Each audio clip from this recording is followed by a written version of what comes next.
நகர AIADMK booth committee ஆலோசனை கூட்டம். பண்ருட்டி கடலூர் மாவட்டம் அதிமுக சார்பில் பூத் கமிட்டி ஆலோசனை கூட்டம் வடக்கு மாவட்ட செயலாளரும் முன்னாள் அமைச்சருமான MC சம்பத் தலைமையில் நடைபெற்றது. பண்ருட்டி நகர அதிமுக பூத் கமிட்டி ஆலோசனை கூட்டம்.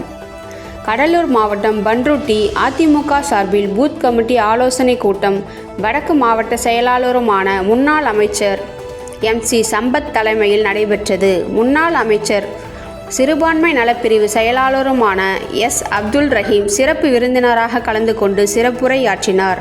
பண்ருட்டி நகர செயலாளரும் நகரமன்ற எதிர்க்கட்சி தலைவருமான K. மோகன் முன்னிலை வகித்தார்.